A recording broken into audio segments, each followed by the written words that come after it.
Yo. What's good, YouTube? What's good? It's Stormybman, and I am back. Welcome you to Answering the Bell with Stormybman for this Sunday, July 17th, 2022. Man, we are going through this year fast, aren't we? I mean, my goodness, can we pump the brakes a little bit, slow it down just a little taste so we can soak in ambience of the things that we enjoy in life, man? Otherwise, it's a microwave society, and we're gonna just breeze through this experience. I want to say welcome to everybody out there. Thank you for tuning in. I love my intro, man. Jazz just has a special place when you pair it with boxing, and it's something I really enjoy. Really enjoy that. So I hope that some of you do as well. I'm not trying to push or force it on anybody, but I'll tell you something. It's a beautiful thing when you can take in music and allow it to be penetrating and go to the soul. Yeah. What's good with you guys out there? Happy Sunday to you. We are here. This is number 46 in the series of Sunday morning call-ins. We've missed a few here and there simply because of obligations, commitments, and just things take you away from what you want to do, you know? So, but we're here. We're coming off of a weekend that saw another fight card take place last night. I did a post-fight show that didn't really talk about the breakdowns of the matches, and I felt compelled to speak on the subjects that I did simply because they want to continue to just give us whatever and expect us to be receiving. No. It's time to start standing up and railing back against the PTB on what they feel that we want. We need to verbalize what we want, speak on it, be condemning for the products that they put out and shovel out to us, expecting us to be good little patrons and just accept it. I say no. I want to buck the system in that regard, because I don't feel like they're offering us the best of what the sport has, but they're trying to skim the dollars off of us. They're trying to skim us with apps and pay-per-views, which we were told that pay-per-views are going by the wayside. But here they go, and they get you to purchase apps and everything to watch boxing, and then they want to put pay-per-view on top of that. It's like turning you upside down and just shaking you till everything falls out your pockets. These are the kind of things that all you gotta do is sit back and take a pause. You know what I mean? Just look around yourself and see exactly what's going on and be like, you know what? No. Enough is enough.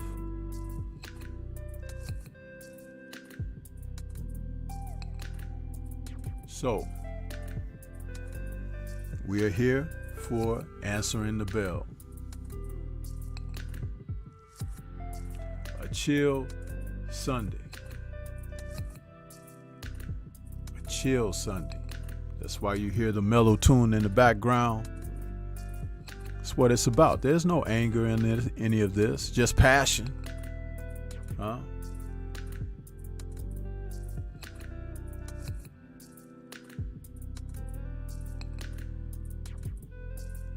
So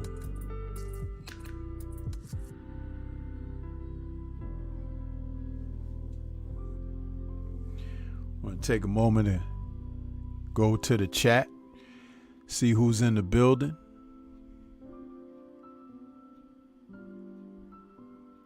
Got some familiar faces out there. Big homie Coop, first to pull up, saying salute Sifu, backsmack the like button people. Class is in session, so pay attention, and salute to all the family in the chat. The brother Kano Loco Sports is in the building saying salute. Kano Loco, great short stream you did this morning, man. I enjoyed your conversation with Supreme Beast. And, you know, you hit on some things that people don't like to pay attention to, Kano Loco. It's like you try to give information because you have sources and resources. But just because you don't reveal the sources and resources, that doesn't mean that the information that you have isn't fact-based. That just shows you how dumbed down our society is now. Everybody expects for somebody to unzip their fly and pull their junk out. No. That's immoral. And see, you guys growing up in this immoral society, you think that that's the norm. It ain't the norm. It ain't the norm to show your ass. Huh? When you show your ass, it means you have no class. And if ain't nobody told you, when you come around these parts, you gonna hear it. Huh? Yeah. But Kano Loco, like several other brothers in the community, has sound, concrete information. You should listen sometimes. Keep talking. I said there's a reason you got one mouth and two ears.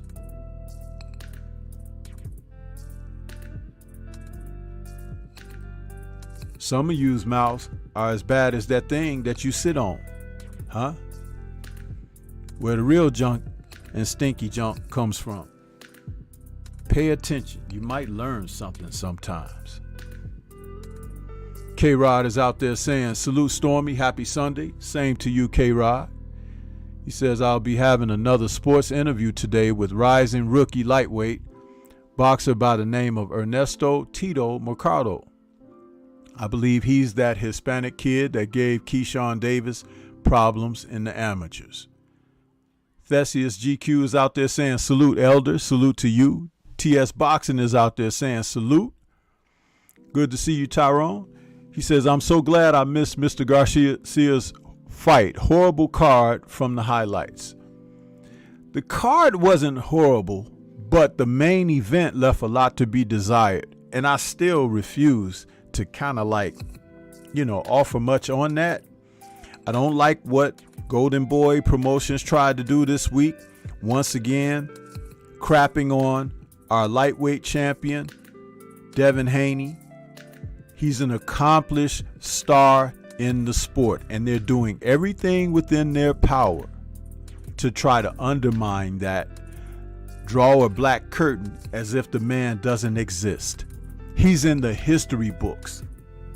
The next time Ryan Garcia does anything, it still won't be on the level or merit of where Devin Haney has found himself. Just remember that. Bernard Hopkins, Oscar De La Hoya, huh? A con and an addict. Why should we listen to you? But let me not go there just yet. But it needs to be ground, trampled upon. Absolutely, without a doubt.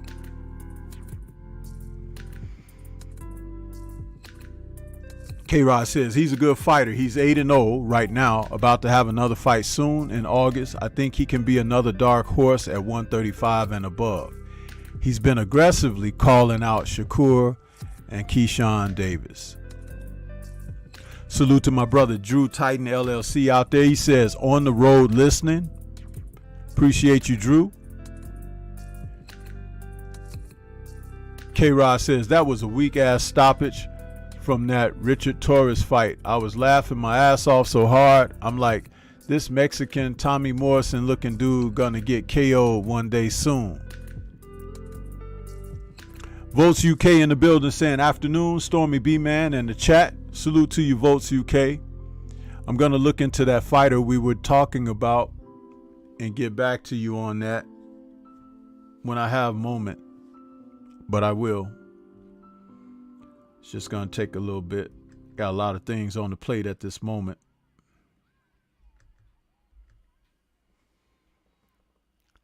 Sheena's out there saying, good morning, Stormybman, with those channel emojis. I appreciate you, Sheena.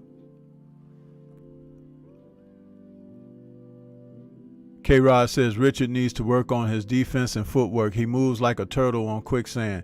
K-Rod, what is with these, sidetrack conversations, bro? You should go live. Huh? Sheena's also saying, and good morning to the chat.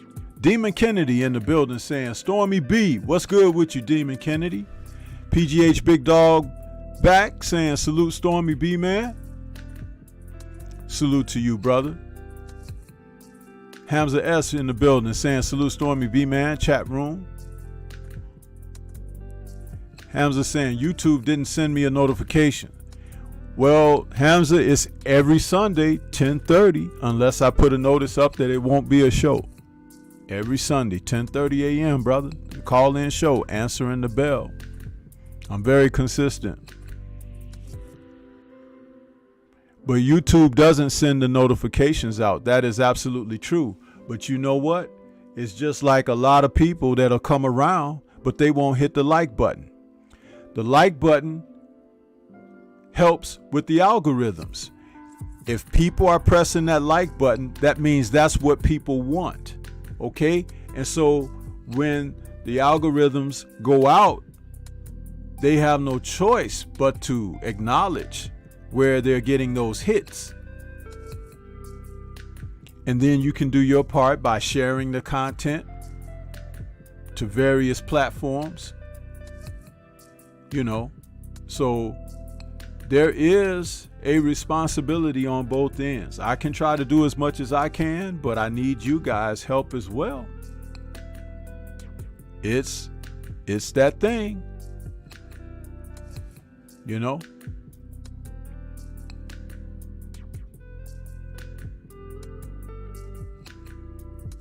King Vonnie is out there saying, Stormy B, man, peace. And peace to the chat. Mark Nash in the building. It's good to see you, Mark. How you doing, brother? He says, I got a notification. Yeah.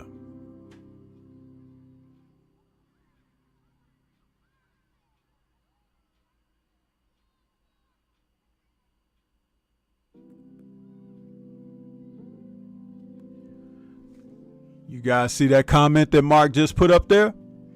He said, that's right. When you don't engage with the channel often, YouTube won't notify you. I get my notifications. Plus, you hit the bell icon that says you want all the notifications. Then you tune in to the content that you expect to check out. When Mark goes live, I get a notification. When Drew goes live, I get a notification. When Cono Loco goes live, Ashley's Corner, Quee, when these people out here in the community that I support go live, I get the notifications.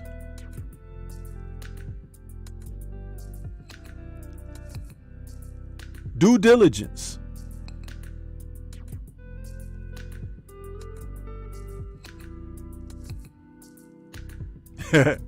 Hamza saying, Stormy B, man, do you see now how fundamentals matter? Fortuna was always wild and awkward, but now since he's gotten older and his reflexes waned, he looked bad out there. Hamza S is asking me, do I now see how fundamentals matter? I think I can put the microphone down and let Hamza tell you guys what you want to hear on Answering the Bell. because Hamza is asking me if I see now about fundamentals.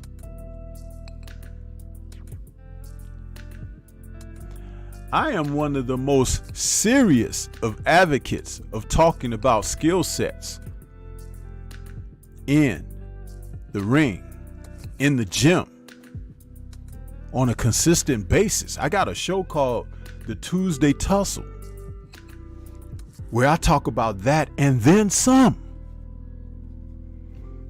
But Hamza, where you be at on Tuesdays?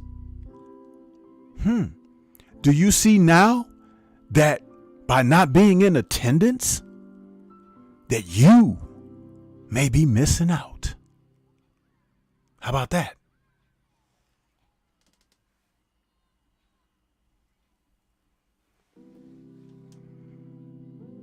I'm just cutting. I like to use my blade. The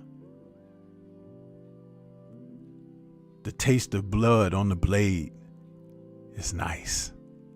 Kind of Freddy Krueger like. Yeah.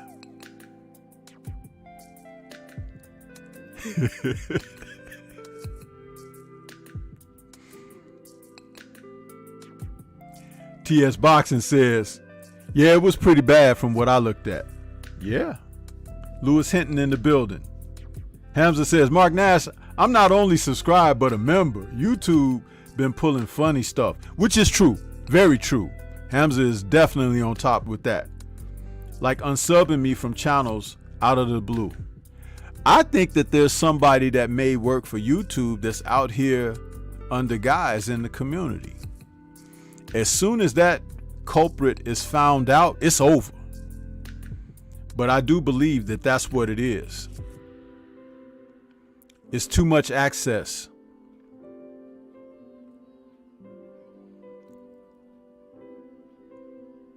And why don't they unsub those people who be spamming? Just like KQKC was doing this fight call last night and somebody kept spamming for some kind of porn site or something.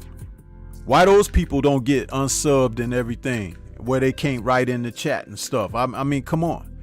I must have blocked that person 3 times last night. They kept coming back.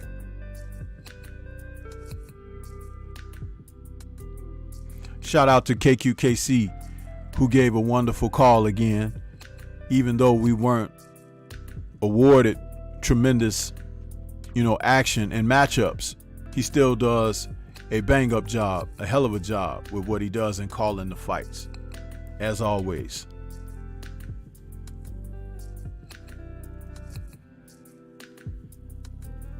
Drew Titan says, Hamza, YouTube is always on some funny style with our notifications. Absolutely. Because the LDBC has grown into an entity of the Lion's Den broadcast community, as Drew Titan has mentioned on several occasions.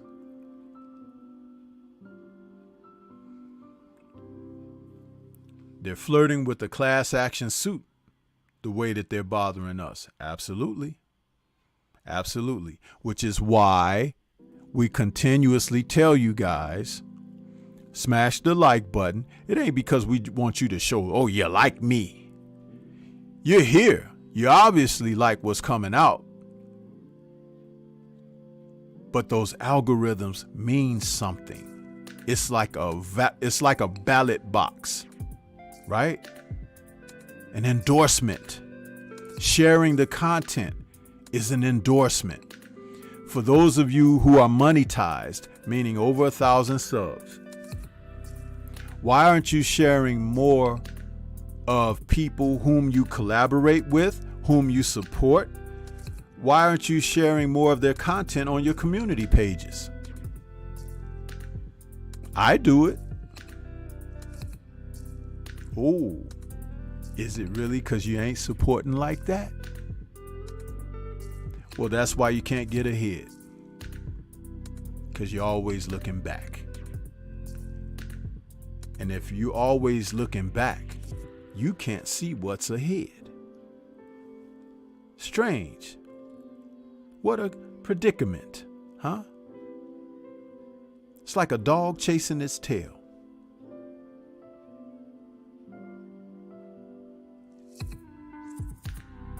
Can you now see, when we speak of these things, what that stuff's supposed to mean? Yeah.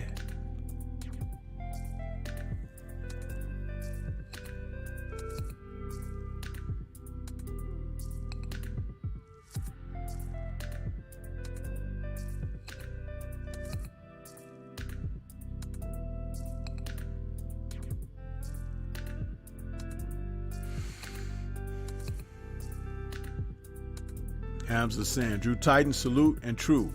I get unsubbed from channels and suggested content that I don't care for. K-Rod says it happens in other genre types too, especially in gaming / etc. Called small channels don't get the algorithm favored to them versus big channels do because they're more relevant in video searches.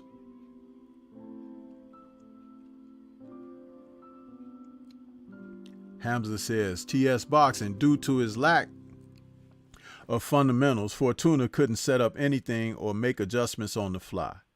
Just winging wide punches. Like, why not throw something straight for once? Like, how about getting in shape for a bout, Hamza? Huh? It would have served them better to come in there with no belly, huh? To have trained. I'm just saying.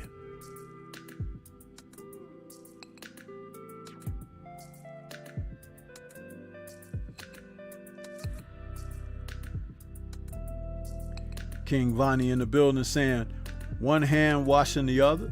Hamza says, Stormybman, I rarely catch the Tuesday shows live because of the time zone difference. I'll catch the replays though. Yeah, I'm just, Hamza, like I said, I was just ribbing you a little bit, You can put a Band-Aid on the cut, I didn't hit no arteries. But I do like to stab, huh? Yeah.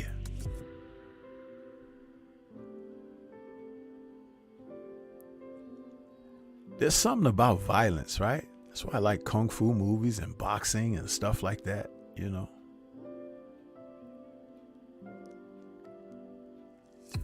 Marcus the Villain in the building. Says, salute OG Stormy, finally catching you live at work. Appreciate that, Marcus the Villain. It's worth the while. It's worth the while.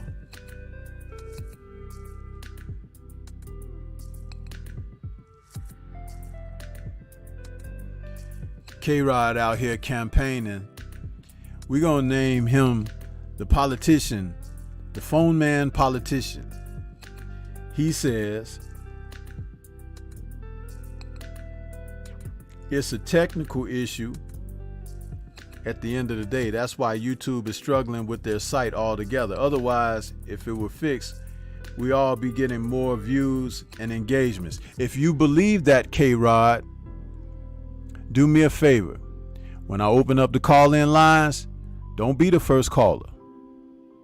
Do not. Do not.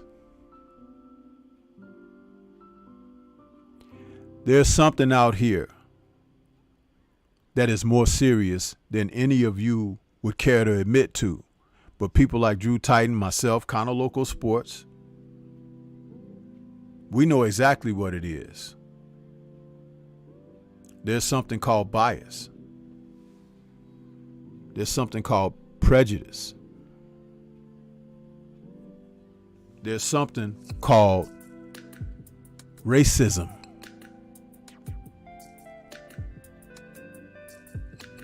And some of you do not experience racism from a certain vantage point, and some of you are blind to the racism because there are certain other aspects that you can kind of navigate through life and enjoy to a smaller degree, something that others wholeheartedly aren't privy to.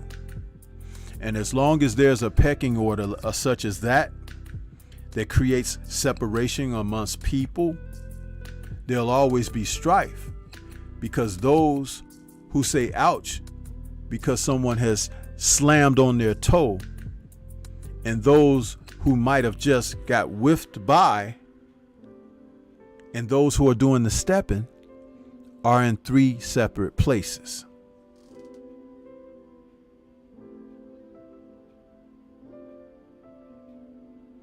When you decide to acknowledge that this event is taking place to begin with, then it becomes incumbent upon you to decide what position you take.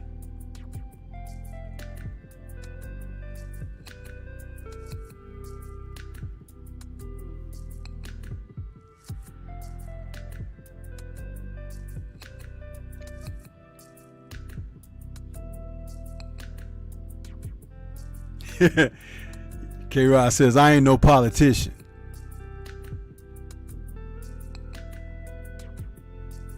If Kano Loco is still out there, he could answer that. He says, if you're talking about being shadow banned on YouTube, then that's what you're talking about. That's why YouTube is failing and censoring channels that have a good idea to share to prevent more relevancy.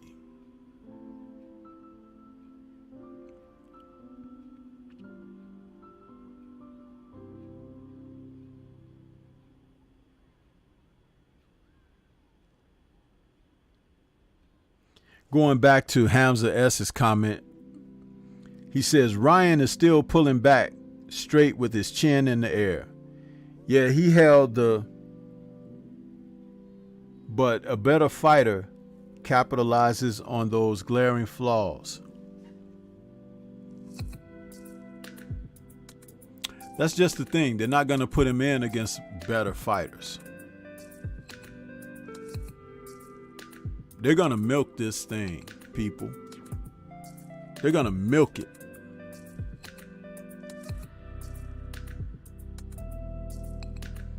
Unless you demand to see him in there with somebody. Did you hear how they were talking about him? It was ridiculous. They ain't talk about Devin Haney like that, and Devin Haney is more decorated and accomplished. What the hell is really going on?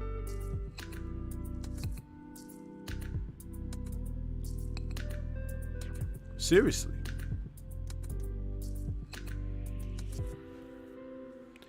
I just got a notice that says Disney has removed Kathleen Kennedy from some Star Wars content. Hopefully they remove her altogether. Man, that woman is trying to destroy what Lucas built with Star Wars, man. She is working hard at doing it too. Get rid of that lady. Anyway, phone lines are open. We're going to get ready to take this thing to the next level, hopefully.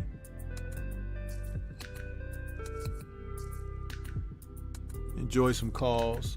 Let's talk about some boxing.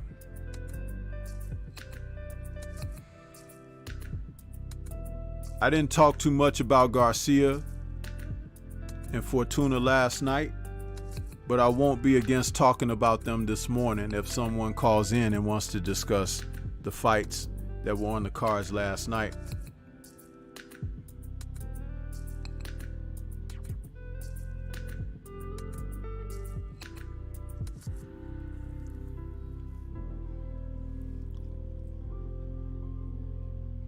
Dwayne Jones in the building saying, bless up from the mighty ATL. Salute to you.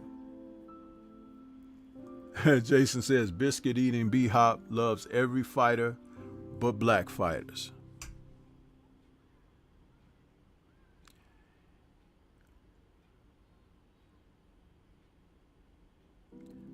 B-Hop has become very much a person not likable, hasn't he?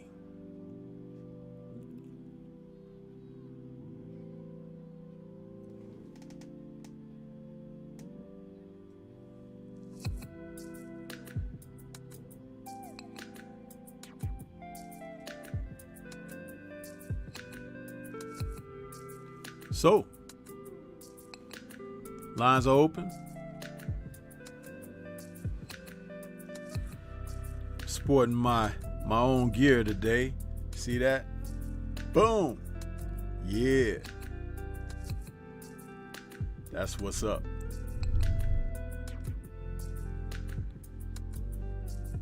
That's what's up.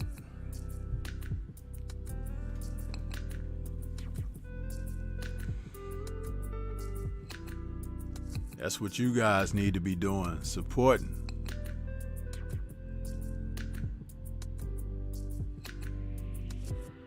Dodge J said, yeah, I'm not sure if it's the money that got to B-Hop or what. Well, he's not making more money doing promoting as he was doing fighting.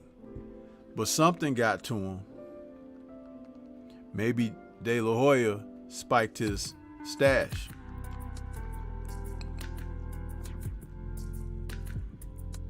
And he's fried some brain cells as a result. Because we know that De La Hoya's brain cells are fried now. Am I lying?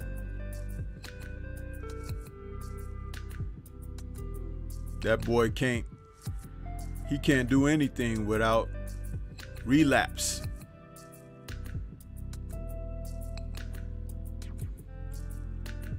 Yeah.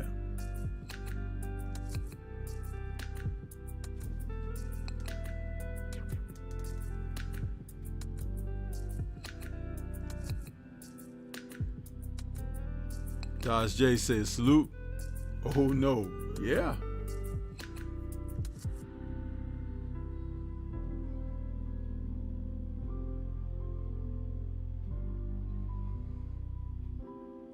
So I'll open it up talking like this then about the main event last night.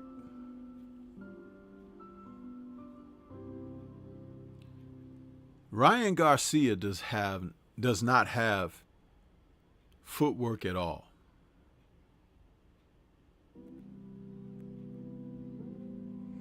And Javier Fortuna, being the shorter man, couldn't get out of the shadow of Garcia, who was casting pressure over him.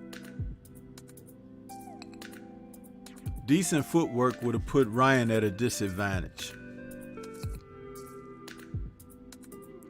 Ryan is a plotter.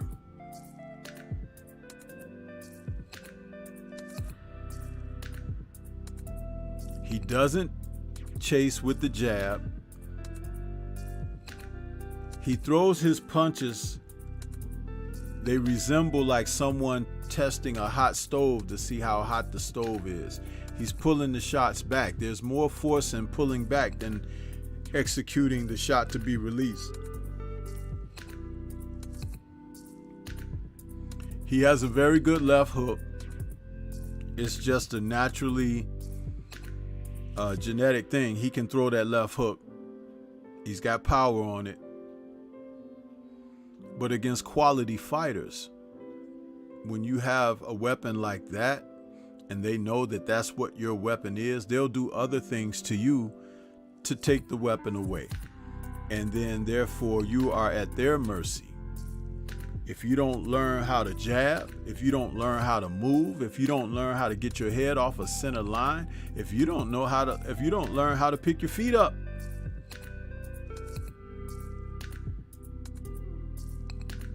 did you see Ryan in the dressing room when he was so-called warming up and he had that little blue jacket on and he was like throwing punches? His shadow boxing leaves a lot to be desired. And guess who was sitting there watching him? Mr. Goosen, the guru, right? I wonder how many weeks he spent watching that in the gym. Maybe he came in around the last 10 days so he can collect a paycheck. Maybe it was shorter than that. But I don't think they worked on a hell of a lot. I don't see anything. And for those of you who will think he will somehow just magically decide to start tucking his chin, Santa Claus will be here to see you this winter.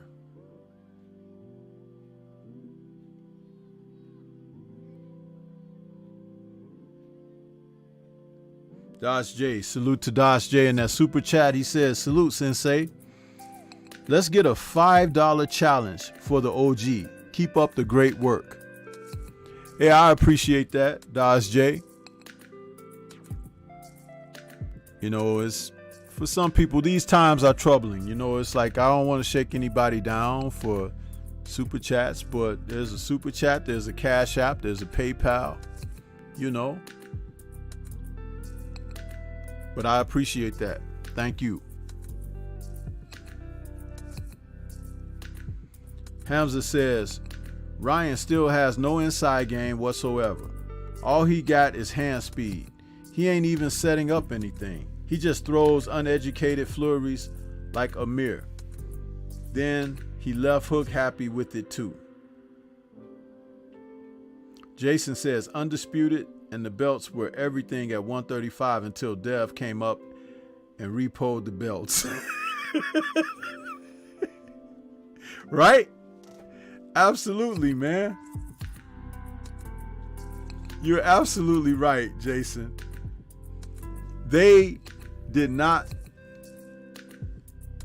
have a problem talking about T.O. They did not have a problem talking about Loma. They even were gonna try and pass George off as undisputed. No lie. But Devin comes up there and all of a sudden everybody closes up all the books and pulls the shades and closes the doors and walk away. What the hell is even that? Seriously.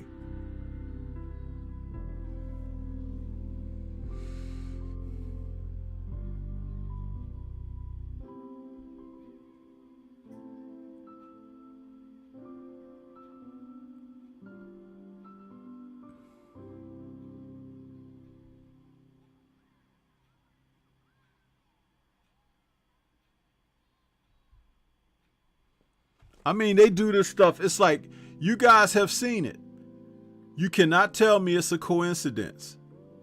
All of a sudden, nobody wants to talk about undisputed. All of a sudden, belts don't mean anything. All of a sudden, a weight class where a person is supposed to find their greatest opposition, that's no longer of significance. I'm going to go somewhere else, and if someone wants to fight me, they have to come up here and this and that. In other words, vacate the work that they've put in and had acquired success. No. Foolishness. Foolishness. For Bernard Hopkins, Oscar De La Hoya, and Ryan Garcia, for all the bullshit that they talked this week, for all of the crap that they talked. Salute to Brown on Boxing out there in that super chat. He says, salute OG, continue the great work. I'm working, bro. I'm working, but it's like some people don't appreciate it, but I don't care. If I've got 3 people out there watching, I will entertain the 3. Huh? Jason says it's sad. Devin Blocker in the building saying, Stormybman, salute family, salute to you. But for Bernard Hopkins, Oscar De La Hoya, and Ryan Garcia, for the shit they pulled this week. Man, you come right out of a comic book.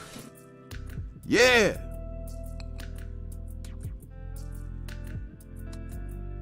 Yeah. But the fact of the matter is, we all know, because Ryan doesn't really want to face Devin or any other good fighters at 135. So, This nigga's scared. right? Am I lying? I'm not lying.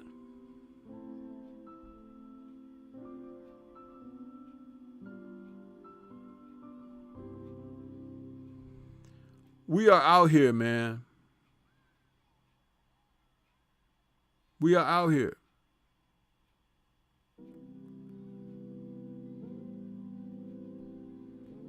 And don't forget, Ryan was the one that said he was having some issues, right? Psychological issues. Emotional damage. Yeah. So we have to sit up and clean up his mess, huh? No, we don't. We're going to continue to endorse champions like Devin Haney, Jamel Charlo, who are undisputed champions. Yeah.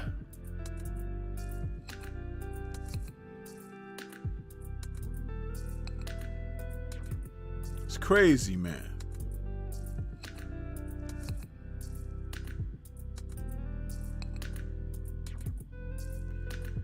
You cannot tell me that while you were watching that fight last night, that this didn't roll through your mind. Man, this is some bullshit. Yeah. You can't tell me that didn't run through your mind.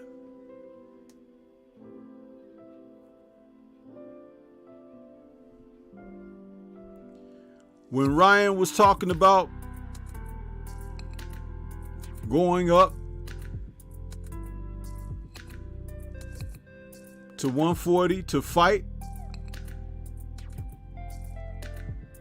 and he's going to fight Tank Davis.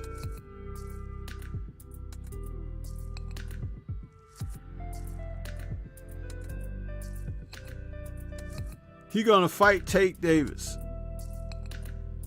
Really? All I could say was this.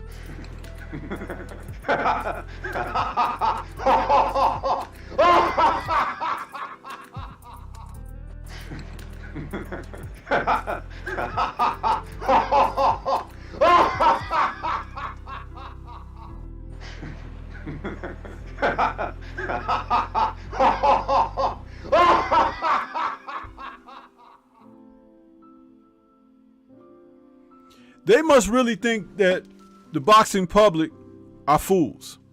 That's what they think. But it's up to you to turn that around. You can change that. You know what I'm saying? You can change it. Salute to Drew Titan out there with that super chat. He says, Mr. Hahn, suddenly I'd like to leave your island.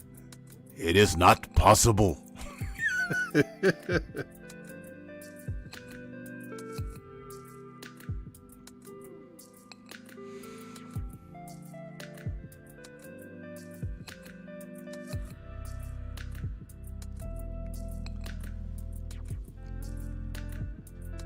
Call lines are open, people. Been open for like 16 minutes and you guys ain't called in yet. Nobody wants to talk with Stormy this morning. That's okay. I can shut the call lines down and just keep it as a stream. But it's no fun when you don't have people to help drive that conversation forward, huh? Participating.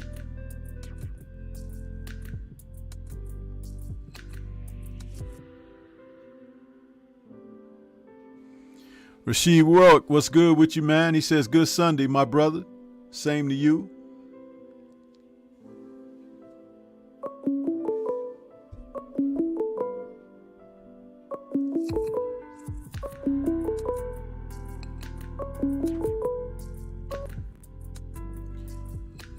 Okay, here we got 518 in the building.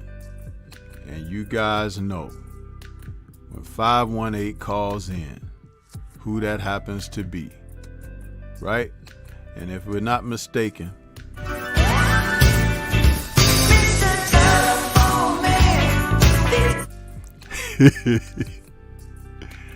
what's good?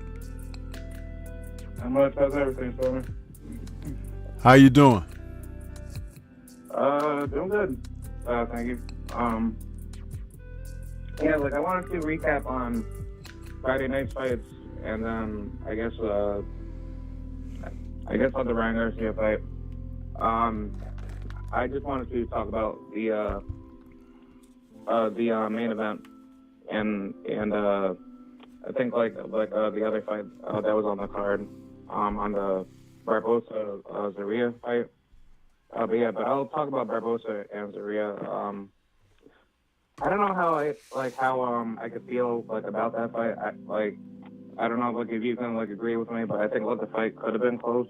Like some rounds looked like swing rounds, and it looked like that the fight could have been like a draw. But Barbosa, he did a decent job by keeping Zarria off of him to the outside. But I think once Zarria was landing those right hands more, I think Barbosa, he showed multiple signs that he could have been stopped. And I think as far as the fight itself, that was basically played out. I thought both guys did a very good job, and I think both guys really marketed themselves more to put themselves at a higher level, to be more, to be viewed as more valuable opponents for the near future. Yeah. Now that's the one that was on before the bell, right? That was before the main card. That was Friday night's fights for Top Rank. Oh, Friday. Okay, Friday's fights. Okay.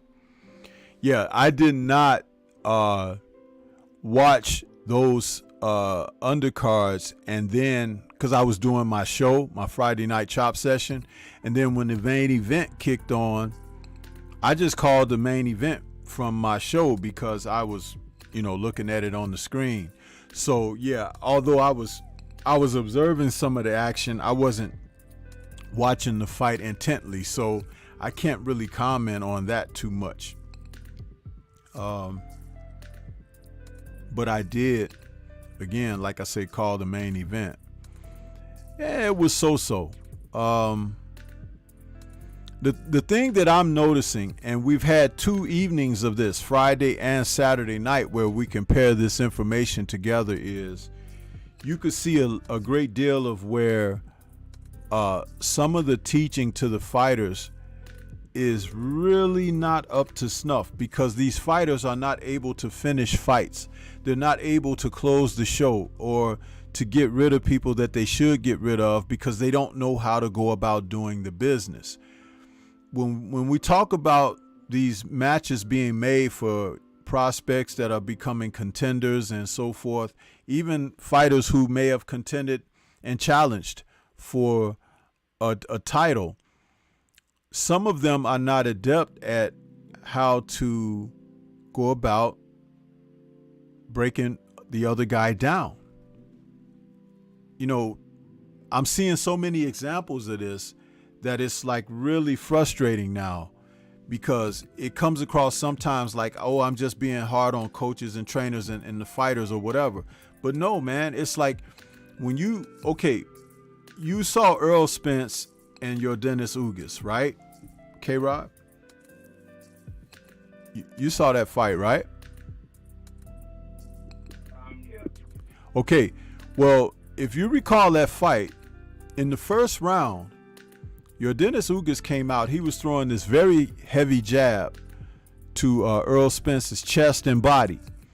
And it kind of initially caught Earl a little bit off guard. It's like, oh, okay. But it was a very heavy attack that it appeared that Ugas was going to look to get some body work in early. But just within moments of that transpiring, Earl started giving it right back to him. That changed the plan.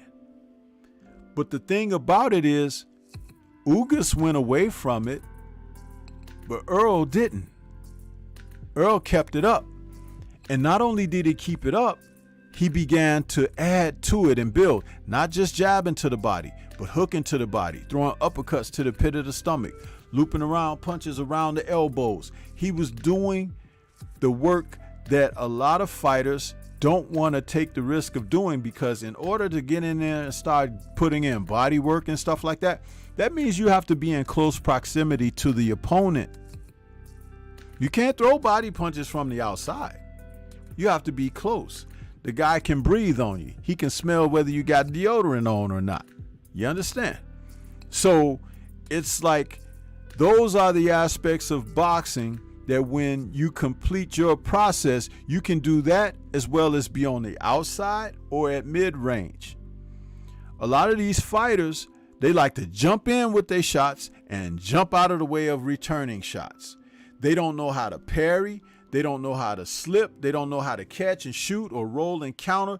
They don't know how to do the things that they need to do in the midst of action, being in close proximity with someone. And those things have to be taught to you. You don't just naturally become a good inside fighter.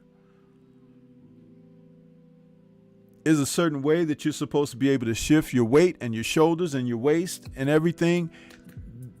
There are nuances that are subtle that can assist you with staying safe when we talk about it being in close proximity, in the eye of the storm, so to speak. And there are things that you can do to be very aggressive and to capitalize on an opponent's aggression. But a lot of this is not being taught. And I saw evidence of that in a lot of the fights that transpired over this past weekend. And Ryan Garcia is definitely one who doesn't have that data. But Goosen is supposed to be a guru, right? There you have it. I keep saying it. They can get mad all they want. And what do I say to that? Prove me wrong.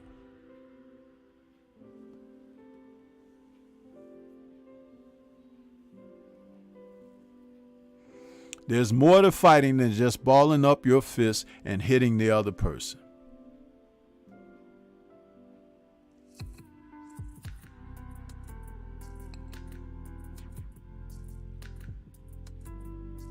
You can't even get these guys to throw 20 jabs in a round. And 20 is not a lot. A round is 3 minutes.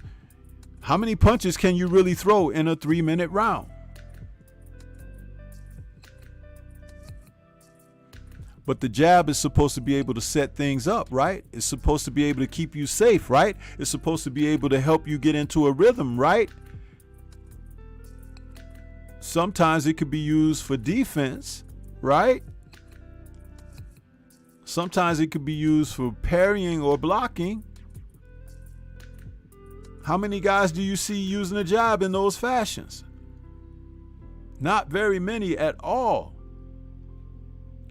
Less than 20% of the fighters out there. Less.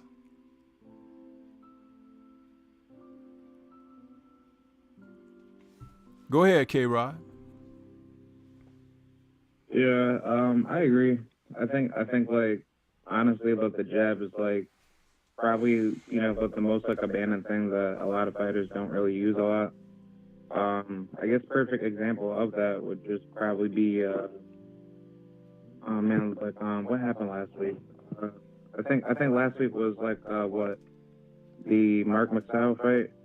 But yeah, basically for that fight, Mark McStyle, he didn't do like a good job in that fight, but he foolishly didn't use his jab not once.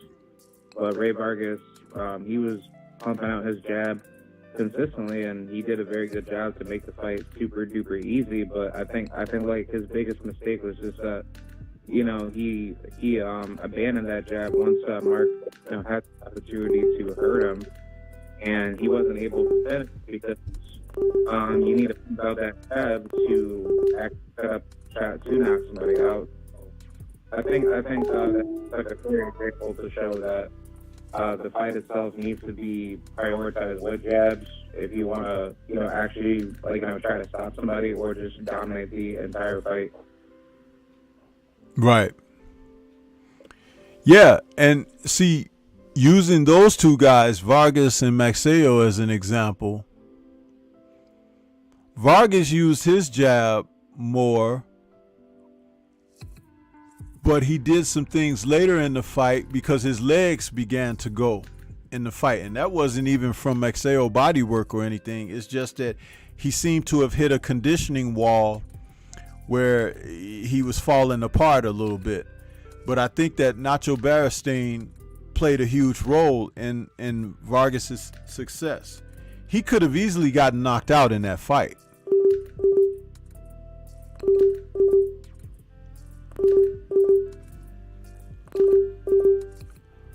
There's someone trying to call. This thing all of a sudden now has, hold on a second, K-Rod.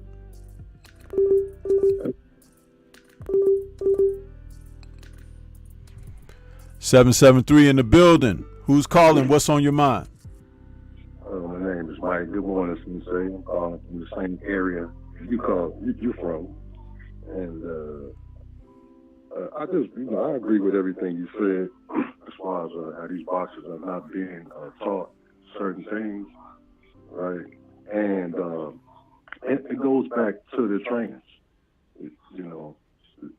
So the trainers can't be that good of a trainer if you're not teaching these fighters these type of things, right? And like you said, I saw a lot of things missing from Ryan Garcia. Yeah, he has a good left hook, but he is left hook happy. He reminds me of Felix Trinidad. Trinidad was a left hook happy guy, and that's why Bernard Hoffman said that Trinidad is a left hook guy. That's why he beat him. And but man, I'm so tired of Ryan Garcia running around lying and talking all this crap. He used, only thing he did was he used Tank name to hype up his fight. He's not interested in fighting Tank or Devin, because if he was, he would have been fought Devin, because he was Devin's mandatory, right? And I'm sure you know this because I heard you talk about it before. And I'm like you, man. Whenever we hear this crap, you just got to put on the mask, man. Absolutely. You got to put the mask on, man, because I'm so sick of these jokers, man. They talk all this crap, but when it comes time to, getting down to the real nitty gritty, they don't want to fight, And since when has undisputed become nothing all of a sudden? It doesn't mean anything. But when Lomachenko had the belts, they were calling him undisputed. The same thing with Teofimo Lopez and George Cambozo, like Drew says.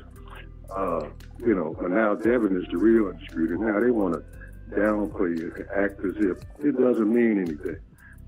And I think they're doing this kind of thing on purpose because they know it upsets the black fighters and black people, black fans. I think they know what they're doing.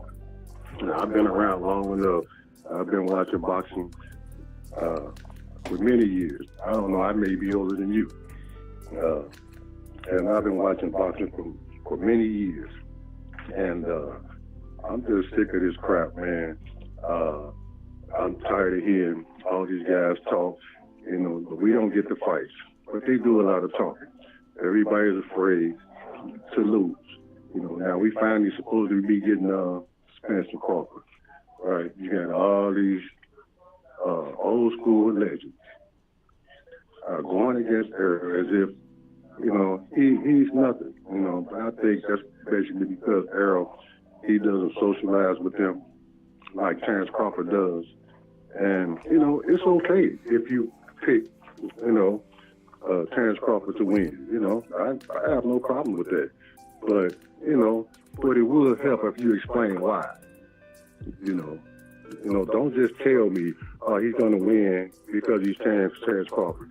And I know you heard this crap that Bernard Hopkins was talking the other day. And I'm through with Bernard Hopkins.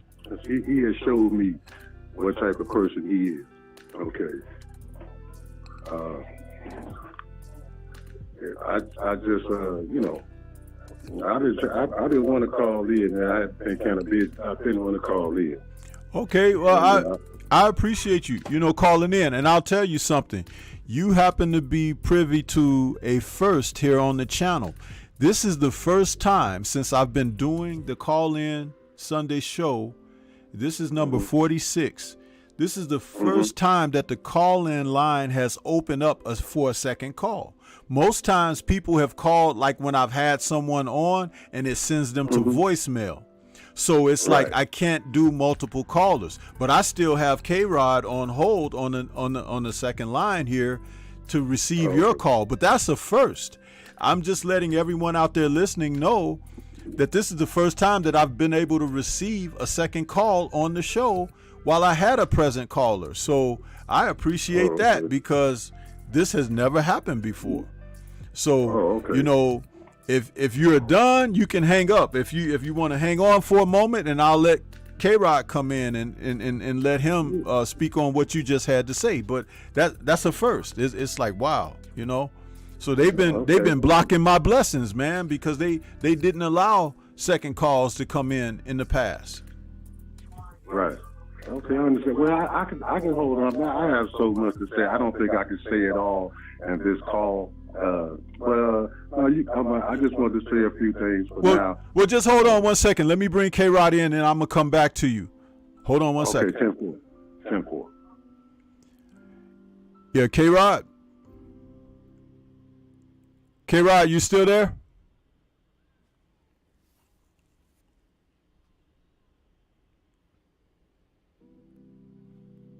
You still there, K-Rod, or are you back in the chat?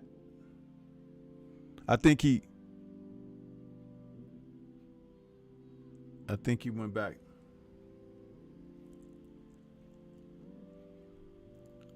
Because it says he's still connected. Okay, I'll clear K-Rod's.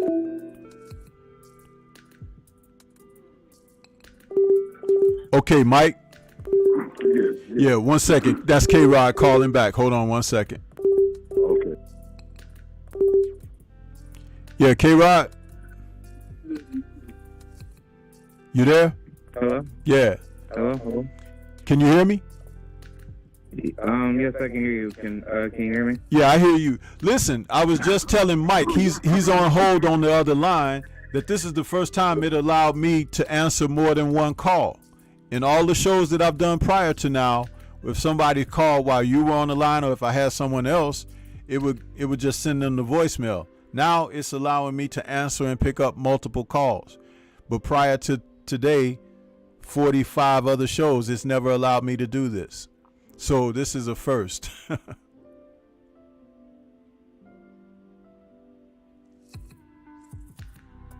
Yeah, like I find that very surprising, because I thought Google Voice only took one caller at a time.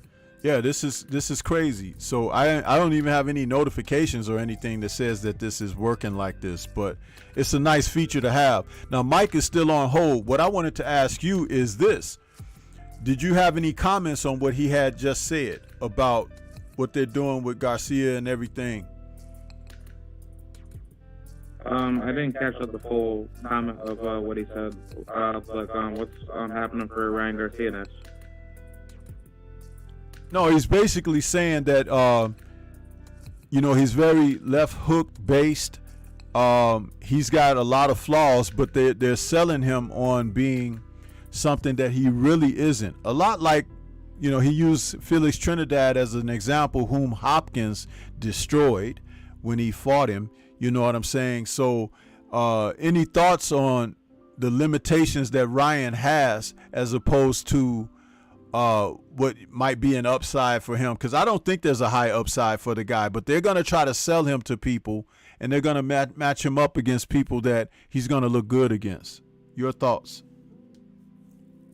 Yeah, I agree. Like, I just want to see him fight, all the tough, opposition names, because he could very well be like a good, steal, in certain fights where he could very well upset some high quality opponents.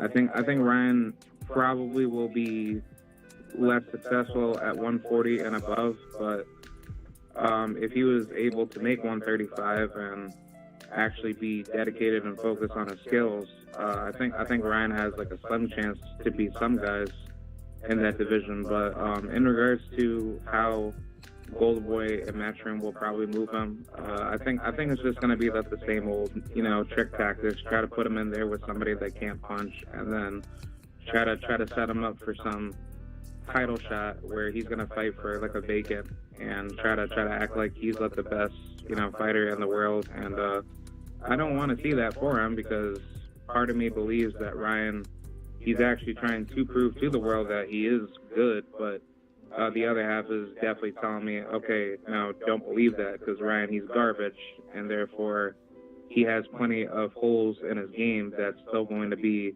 tested at the high level. And I think that'll pretty much explain like what we're trying to figure out of his, entire package as a fighter. And I think Ryan understands that he needs to perform a lot better if he wants to be recognized as a high level fighter.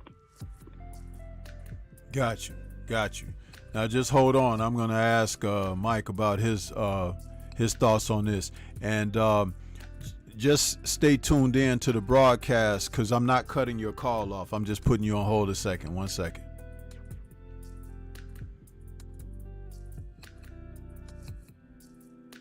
Yeah, Mike, you still there, brother?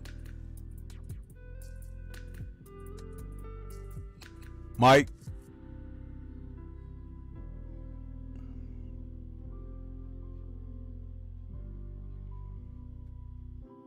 Mike, you still there? Mike, you still there, brother?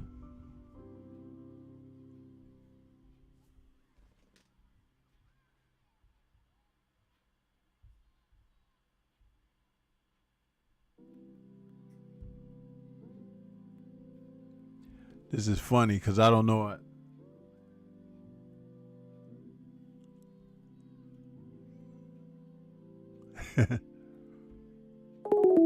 Okay, I think I lost him. Are you still there, K-Rod? Yes, sir. Okay. Yeah, I think there might be some bugs in that, because it's like when I come back to you, it's like you don't hear me or something. Okay, this is him calling back. 1 second. This is weird. Yeah, Mike? Yeah.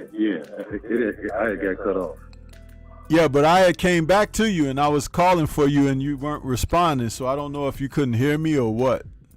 I didn't hear you. I didn't. Yeah, there's some kind of bugs in this, because I had K-Rod on and I was talking to him. Were you able to hear his comments? Are you still listening to the show on a separate device or something? No. I'm just on the phone. Okay. Just on the cell phone. Okay. Well, what he gave his thoughts on your comments on Ryan Garcia and everything. But this is the one thing I wanna ask you one more thing, to allow you to say something, and then I'll clear the line so some other people can call in. But you said you had so much you wanted to talk about, but go ahead and let me know what else you wanted to say real quickly, and we can. I'll just say a few things, and then I can let your other callers come in. No, I was just saying, I was not impressed with Ryan Garcia. Okay, period. I was not impressed with him. Fortuna looked like he was dead in the water after the first round, so I was not impressed with what Ryan Garcia did. And Fortuna, he's pretty much done, because where does he go from here? He may as well retire. Now, I just wanted to say about Ryan Garcia. Now, this guy ducked 5 fighters. He was Devin's mandatory. He didn't fight Devin. And then he was supposed to fight Fortuna last year, right? Right. He didn't fight Fortuna because him and Oscar, they was afraid of Fortuna. They waited until Jojo Diaz beat him. Now all of a sudden you want to fight, right? But they didn't want to fight him last year before he fought Jojo Diaz. And then he could have fought Jojo Diaz. He ducked him. And then he turned around, right? And he had said he had mental problems. But yet, when Devin fought Linares, he's all in the press talking about he would have slept Devin. So if you got mental problems, how are you commenting on somebody you should have fought the year before, right? So the dude is just a liar. He didn't have no mental problems. He just was a coward, and he's afraid to fight the big fighters. I don't even think he's in boxing to be a champion. He's just an attention seeker. Okay, so he ducked at least 5 guys. Devin, Fortuna, JoJo, Esau Cruz, they were supposed to make that fight. Oscar De La Hoya, they didn't want to make that fight. So what do? They pick a guy that came off a loss. Now they feel like they can beat him. You know? Yeah. Oh, yeah, now they felt like they could beat him after they seen him get beat. So, you know, and then he's just calling out Tank, but you don't hear him calling out Dip. But he's calling out Tank. He doesn't want to fight Tank because he knows what's going to happen. He just was using Tank name to try to get some build up on this fight between him and Fortuna. I'm not impressed with that guy. I'm not impressed with what's going on in boxing. All this, nonsense that they pulling. But you know what? I'm gonna stand by those undisputed champions like Jamel Charlo and Devin, and I think Shakir just a couple of fights away from becoming undisputed, and we know we definitely gonna have another undisputed between Earl and Crawford. Yeah. So one way or another, you know. So, you know, I like I said, I'm just not impressed with this dude. Ryan Garcia, this dude is all talk and no walk, you know. So he's just an attention seeker. If I was Tank Davis, I wouldn't even give him a fight. If he acted like he wanted to fight, I wouldn't give him a fight. He doesn't even deserve to fight Tank or nobody in the top 5 or 3 or 4. He just doesn't deserve it. What has he done? He hasn't done anything. Right. But the press keeps on giving him all this attention and all of this stuff. I wouldn't even speak that man's name into existence because he's a coward. He's a lying coward. So he don't deserve a fight with Tank. He don't deserve a fight with Devin. Now he's talking about, I seen on somebody else's channel that he was talking about, he's at 140 now. He's not going back to 135.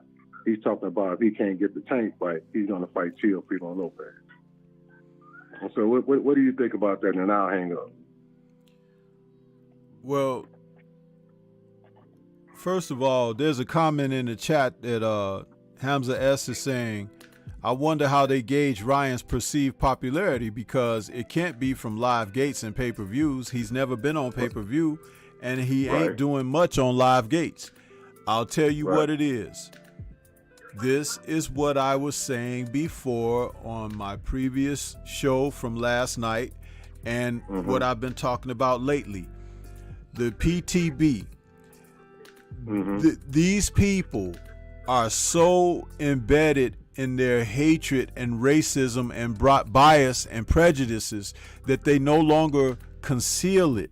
That's why Devin Haney is being treated like he's been treated. That's why Deontay Wilder was treated like he was treated, and how they cheated him out of his title, and how they are disrespectful of the Charlo brothers, but Mel Charlo in particular, who's an undisputed champion. You could see the hatred that they have. So when it comes to Ryan, it's about that word they like to use, the demographic.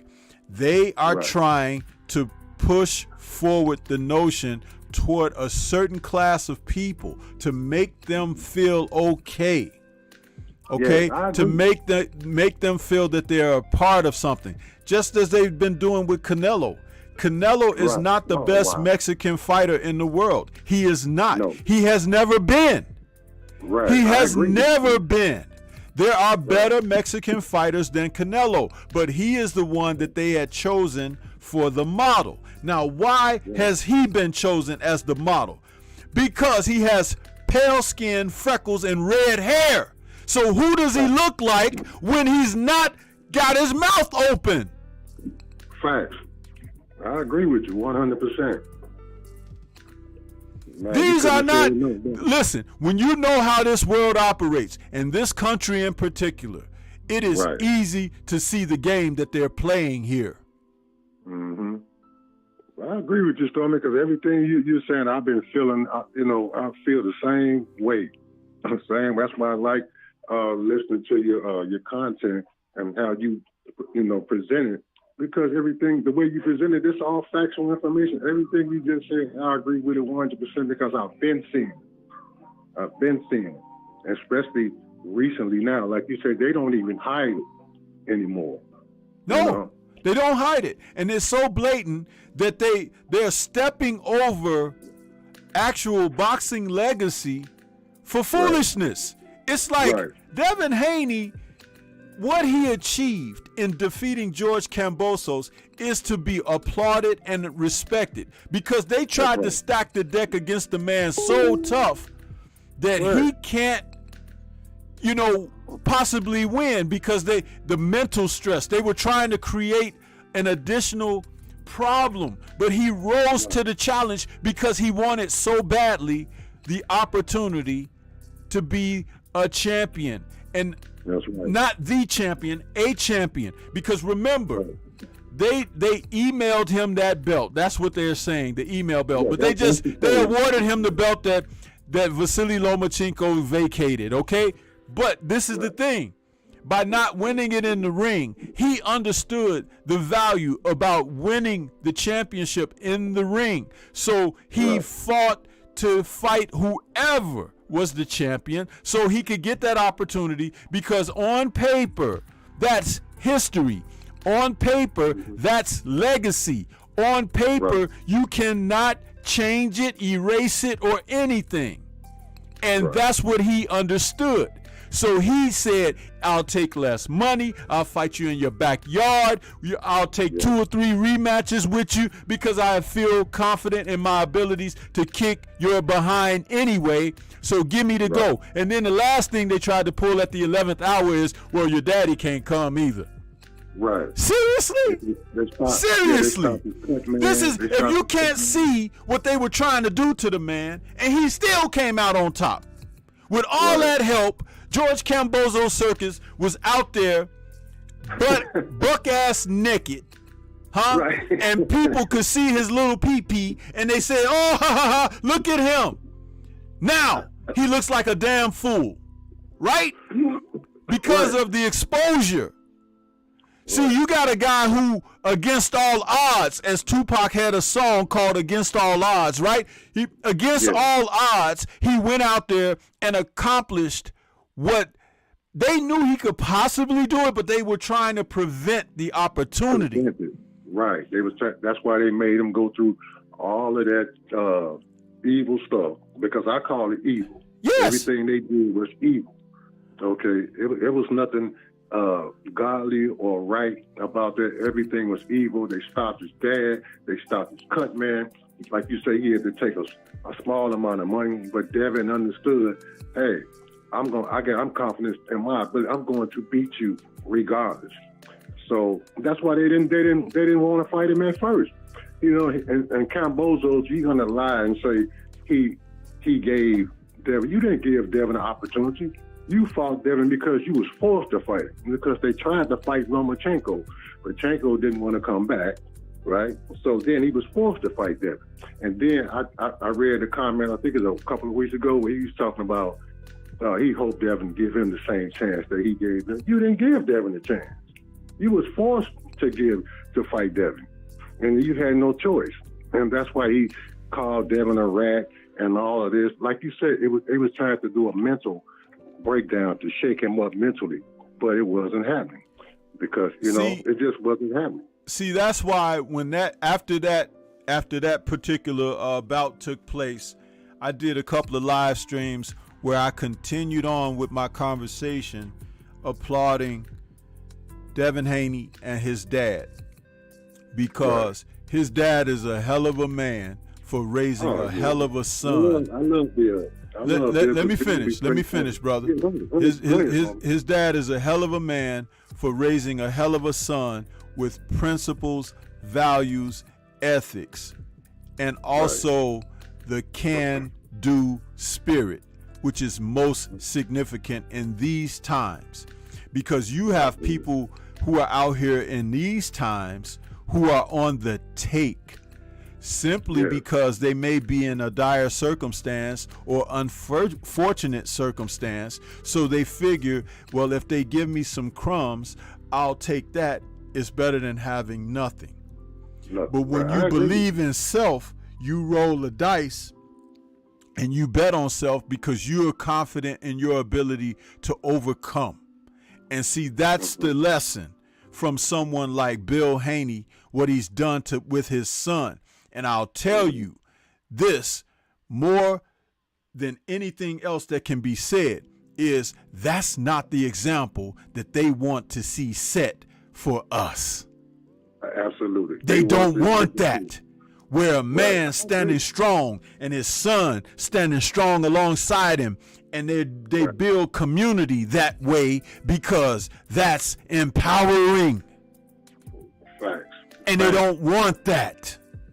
I agree with you 100%, Storm. I know they don't want that because that's all positive and it's showing strength also. And it has so much more to do than not just boxing. Absolutely. Man, you couldn't have said it no better, bro. You couldn't have said it no better, brother Stormy. Man, you took the words right out of my mouth. That's why I like listening to you, man, because I like, man, because the way you be breaking it down, man, you can't put it any better. Just can't do it. I know I couldn't say it no better than what you said, because man, all of this stuff is going on right before our eyes, you know. And if we as a people don't see that, but see, here's another thing I hate, Stormy. We got too many of our fighters going against one another. They got all this hate and disdain against one another. We shouldn't be doing that. You know, we should pull for each other, you know, to have success. You know, but I be saying, you know, he hates Jermell Charlo and you know, and Danny Jacobs, he hated Jamal Charlo, and Jalen Hurd, he hates Jermell Charlo, and oh my God, man, I'm just sick of that, man. You know, they need to just, you know, wake up and smell the coffee. Now, Jermell, he had made a comment about Wilder. And I remember when he said race didn't have nothing to do with it. And I'm looking at this dude like, what? Dude, what planet are you from? But you see how circumstances have come around, and now he's forced to look at race of how they've done him. Right. You see? You see? And now listen, that's life lesson. See, ain't nobody saying, nah, I told you so. This is about corrective directions, okay? It's like where he spoke, when he spoke of Wilder, he was speaking from a place of ignorance. Right. Now, I will tell you, Derek James is his boxing trainer, okay? Mm-hmm. And that's fine. Mm-hmm. But when I worked with guys in the gym, when I worked with people, it wasn't just about in the gym. Everything that I talk about on my platform today, when I was working with guys in the gym, I always let them know what I give you here, you can take out in the world, and you can go and be successful out there in the world. Why? Because this is a foundation of building you as a person, as a man, as a woman, because we had ladies in there too. So this is about fortifying yourself, because if I give you the proper tools, when you go out there, you can go to work. Huh? Absolutely. Absolutely. A student that comes to class and didn't bring his book, didn't bring his pencil or pen, didn't bring his notepads, didn't bring his backpack. What the hell is he prepared to do in class? Right. That's why they send you home. You understand? Right. Now, your parents can get mad. Why are you sending my baby home? Yeah, because you didn't send him prepared. Yeah. That's the least you could do. So when he gets here, I can take care of my responsibility when he arrives in my class. Mm-hmm. So, I agree. again, Mel Charlo, I have given him his due accolades for what he's accomplished in the ring. But I have not forgotten to remind that he leaves a great deal more to be desired as a man, character-wise. Now, one day, maybe it'll kick in for him. For some, it never happens. But if it happens late, better late than never. Absolutely. But what I'm trying to say is this. When you complete the process, you can deal with whatever, come what may. Mm-hmm. you won't be one-dimensional in the world. Because he's a multi-dimension fighter in the ring. But in the world, again, he's ready to be kicked in the butt a few more times. And life's lessons are the worst, bro. They are. I know. I'm still going through life lessons. Man, Got battle marks and scars and scuff marks and, you know, shoe prints on the back of my pants and everything. You're right. I know exactly what you mean. Yeah, but see, I'm not afraid to say it, though. It's a lot of people that will leave that off the table. And I'll tell you, if Derek James decides that he's going to do this thing for a long time, because I know they brought these guys to him, you know, and they were, you know, but if you're going to do that, go a little further and a little deeper and help these men in the character department, too. Yes, dig a little deeper. Yes. Yeah. I agree. I agree. Because that's when you'll produce masterpieces. It's not a masterpiece just because someone becomes undisputed. No, it's not. What when it becomes a masterpiece is when he is undisputed outside in his walk in life. In life, absolutely. Because I've heard stories about the Charlos and how they dealt with people publicly, and that's not good. Yeah. That's not good. And we're not talking about people you know. We're talking about people who you don't know. Huh? Yeah. People that you ain't never met before and you may never meet again. Muhammad Ali used to walk down the street here in Chicago, and I know you old enough to remember this. I don't even have to ask you. Muhammad used to walk down the street, and people would just crowd around him and walk down wherever he's going. If he's going to the barber shop to get his hair cut, if he's going to one of the Muslim mosques, if he's going to one of the restaurants, they just love to be around the man. And one time he famously said, I could go to anybody's house and eat dinner. And everybody broke out laughing. But you know what? Not a truer word could have been spoken, because he was the personification of a real people's champion. Right. And a real man. A real man. And that's why he will always be the greatest to me, not just because of his boxing. He gets credit. He gets all the credit in the world for that. And even he lost, right? But he's still the greatest, as far as I'm concerned. He will always be. Even in losing, he had a way about taking a loss and turning it into something that was motivating for him to come back and be successful again. You know what I'm saying? That's an admirable quality that does not resonate with a lot of people. And not with these fighters today. Now, the one young fighter that I really like is Earl Spence. I really love the way that young man carries himself. He always speaks the truth. Yes. And he does the truth. You never hear him saying anything crazy or nothing like that. Every now and then he might get on Instagram and he may say something or something like that. Every now and then, but that's only because he is reacting to something somebody said about him. But you know what that says about Earl more than anything? And let me read this super chat from I Am Trill Will real quick. Salute to I Am Trill Will out there with that super chat donation. He says, salute Stormy. Salute to you, Trill Will. And if you're still out there, Trill Will, please drop your link for your channel in there, because we're trying to get you back up there, brother. I tried to tell you that on Friday night show, but if you haven't left yet, because I know you do your live stream shortly, so drop your link in the chat. But what that says about, that's Mike, right? Your name? Yeah, Mike. Yeah, Mike. What that says more about Earl is what stock he comes from, his people, his parents. Yeah. You see what I'm saying? That makes a difference, brother. It makes a difference. There's the foundation. That's his foundation. Yeah, absolutely. You know, and it shows the way he carries himself. You know, I've heard a lot of silly stuff Crawford said. He be saying, to me, I feel like Crawford is jealous of the accomplishments of Earl Spence. And I felt like that a few years ago because Earl went out and, I told him earlier, he said he was on the wrong side of the street when he signed with Aaron, and then Earl just kept doing what he said he was going to do. And Crawford, he got that one belt. But who did Crawford beat? He beat Joe Horn, who shouldn't have had the belt because he did not beat Pacquiao.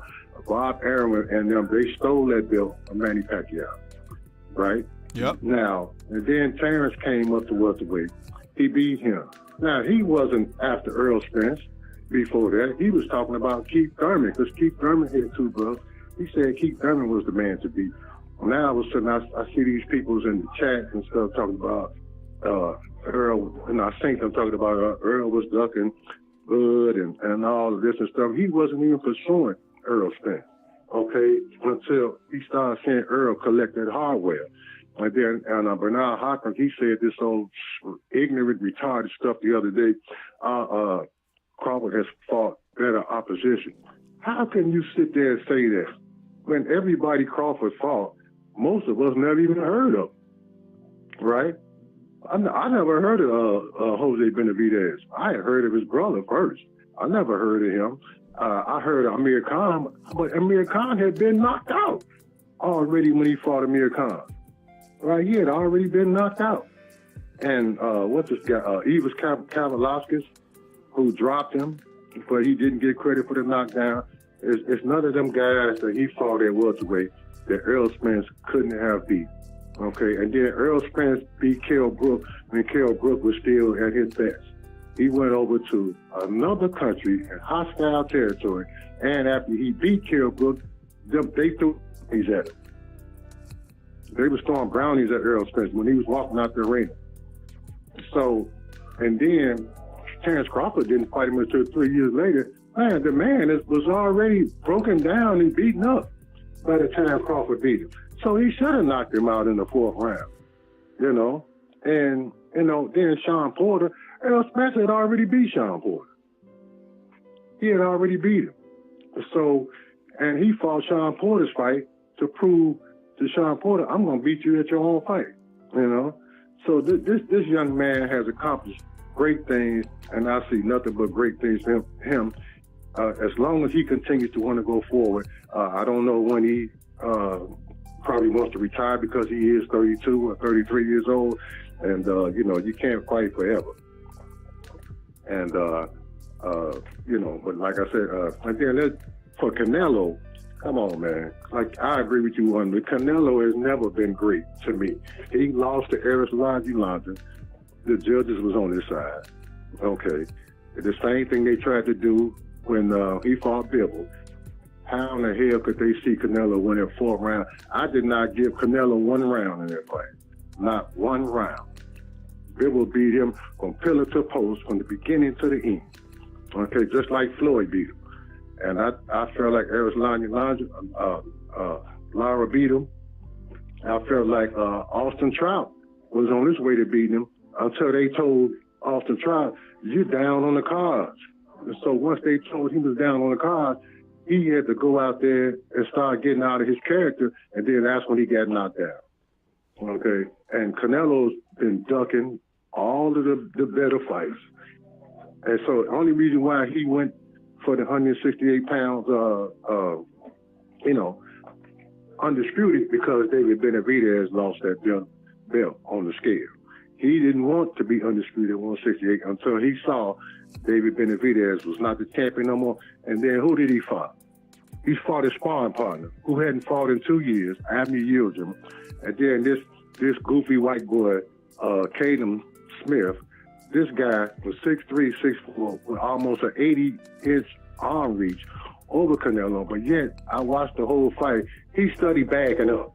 Why are you backing up when you got that kind of reach over a guy that's 5'7", 5'8"? Why were you backing up?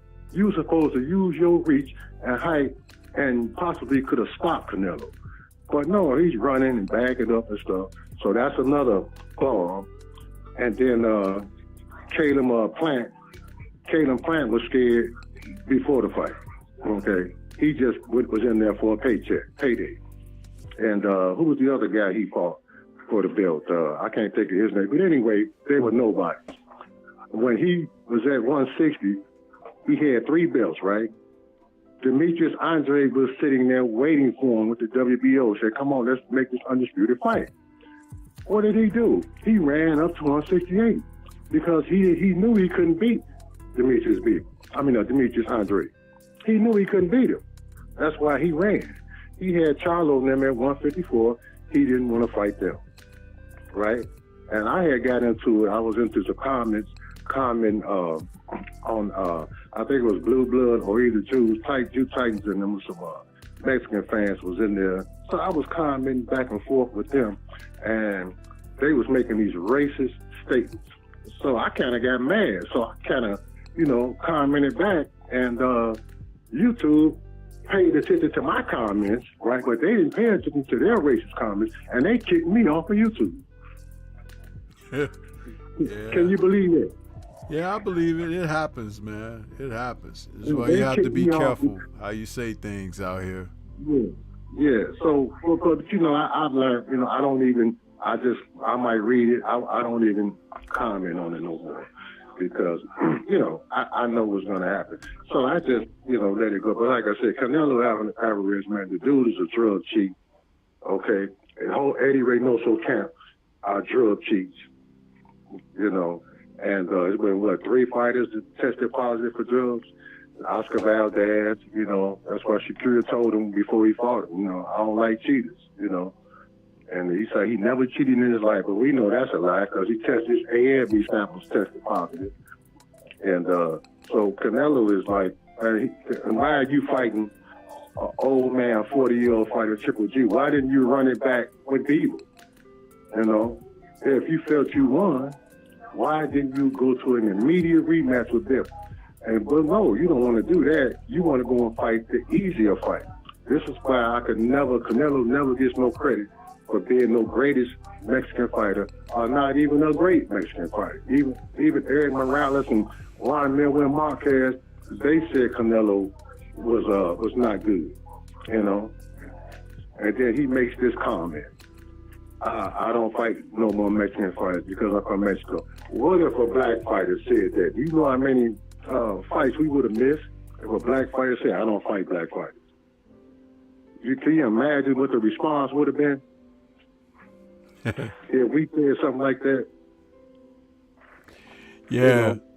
Well, listen here, Mike. I'm going to have to cut this call short now, man, because, I want to get somebody else in here, bro. But I appreciate you calling. So I'm sorry, man. But I just wanted to say everything. But, hey, man, I appreciate you taking the call, man. It's always a pleasure to listen to your content, and I'm always listening. I just want to say peace and blessings to you and the family, and hope to talk to you another time, man. All right, man. I appreciate you. Okay. Have a good one. Yes, sir. Peace. You too. Peace, bless. Wow, today was a first, people. Stormy can get multiple calls now. I did not know that until today when K-Rod and Mike called that I can receive more than one call on the line. I just have to put one on hold and then pick the other up. I don't even know how that works, but it's like interesting. So we are growing step by step as we go through this process. Yeah, but to talk about Canelo like he did, and that's why I put that clip up of Bivol boring in on Canelo. I think it's a beautiful clip, and it should always remain in my rotation. At some point, I can pull this out and show Canelo getting pummeled. You know what I mean? That's a word I like to use for this one. The pummeling of Canelo. Hopefully that Triple G picks up some Bivol notes, and continues. Salute to D-Ray Promotions out there. I see you, brother. And Joe is out there. Andrew Charles has fell into the building. Hey, man, Andrew says, I can't tell if the caller likes boxing or not. Yeah, he was covering a lot. I think it was because he, was trying to get it all out there, Andrew. But, that's why you have to come back next week and call again. You know what I'm saying? Let's have discussions, man, But, yeah, Shade Girl in the building, Snacks B, Diana Branch, Antonio MMA, Rashid Rourke,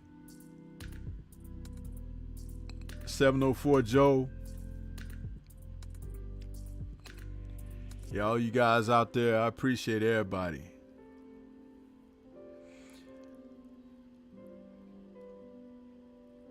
Hamza S says, they just selling us the illusion of Garcia being a crossover star while the facts state otherwise. Getting tired of these narratives being pushed. Hey man, I couldn't have said it better. Huh? That's absolutely a fact, bro. That's a fact. It's like they telling you who gonna be a star, who they want to be a star. It don't matter who you love or support. Never mind Devin Haney. Huh? Never mind Shakur Stevenson. Huh? It's like, man, it's crazy. You know, I like who I like, man. I don't like drug cheats and I don't like these privileged dudes. Get them the hell out of here. Y'all padding their records and stuff, paying people to step aside, paying people to take dives, paying people just to not give their full-hearted efforts. Get out of here with that foolishness. There's brothers out here that be trying to fight and face people starving, eating saltine crackers, huh? And you guys are giving these dudes cakewalks into the sport. This is foolishness, man. Yeah, that's right, Sheena. That was a great call by Mike. Hope he has a blessed day as well.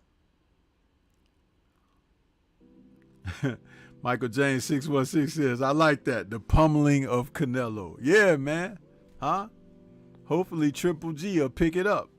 Because, hey, Triple G is from over there where this guy's from, Bivol. They fought in the amateurs and stuff. They familiar, you know? Yeah. Wouldn't nothing be greater or sweeter than Canelo to have circled back to fight this guy in this third match, and then the dude comes and knocks his ass out. If that happened, man, y'all ain't gonna never hear the end of it from Stormy. You ain't gonna never hear the end of that. It'll be 25 years from now. I'll be sitting up here like, salute, family. Y'all remember that day back in 2022? Triple G finally came back and got that redhead cheater's ass.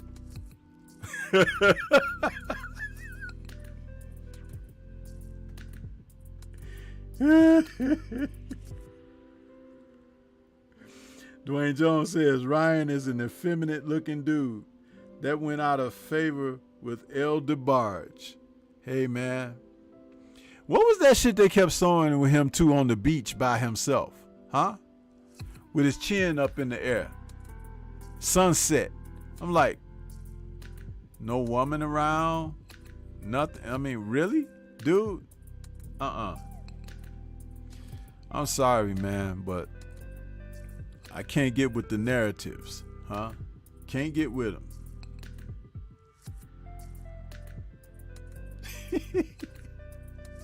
But we got this Canelo clip, y'all. Huh? Just pummeling this dude. Hit him, Bivol, hit him. And see, he thought Bivol was like gonna throw like 2 or 3 punches. Bivol threw like a 25 punch combination on his ass.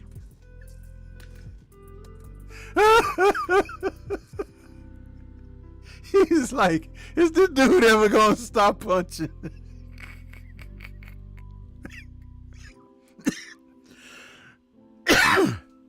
Yeah. You gotta love it, man. You gotta love it. You gotta love it.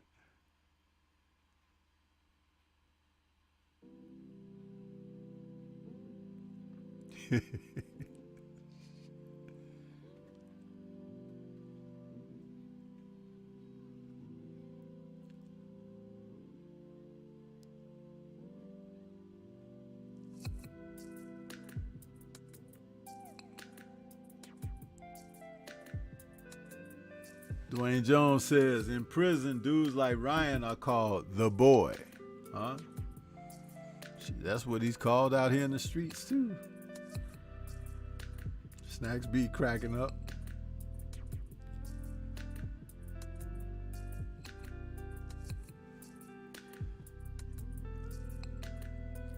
And just, you know, in case somebody want to see the Canelo clip, if I freeze it, this is what you see. So that's perfect right there. It's one of the best photos ever taken from a Canelo Alvarez fight right there. That's one of, that's one of the best.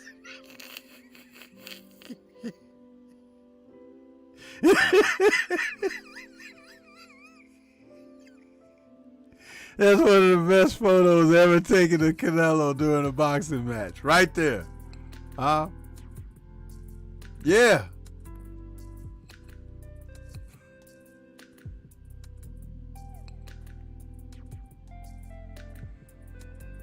We always have to end things on a high note, right?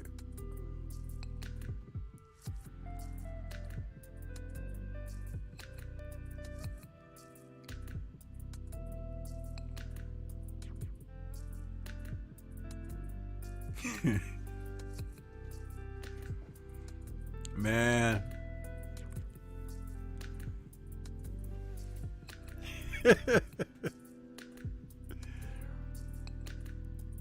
I hope you guys can. Yeah, that's right, Mike. One of the best photos ever of Canelo. Yeah.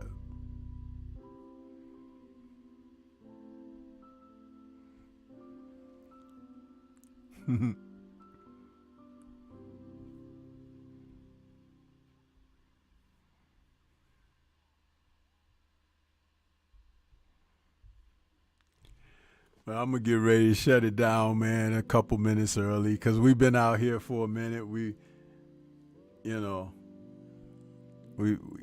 had a good Sunday show. It was a good show. Good conversation.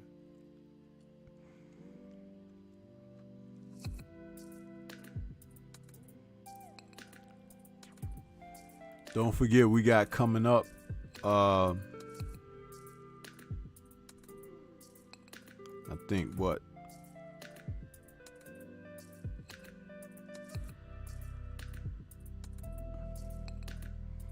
Garcia,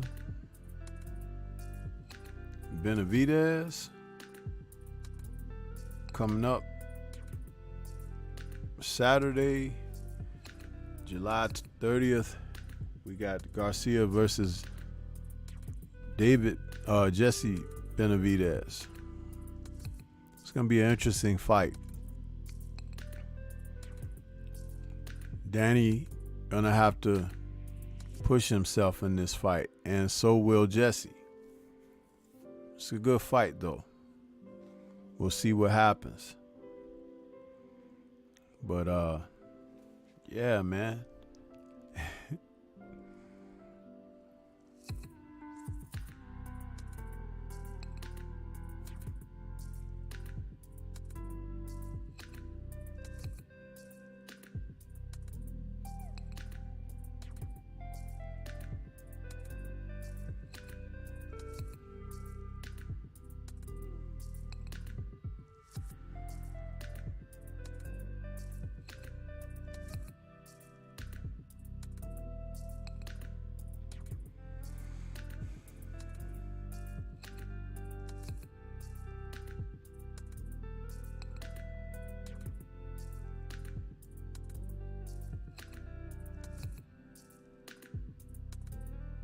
Trying to see something, people.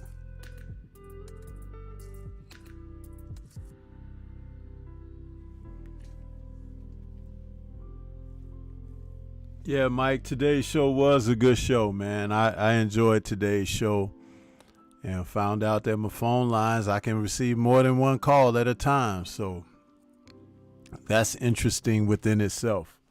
Wasn't even expecting it. It took me off guard because I heard the call sound coming out. Well, what is that? And I look at the screen and it's like a second call. I'm like, man, I've done 46 shows and this is the first one that's ever happened. Wow, you know? So, hey, Google opened something up for Stormy.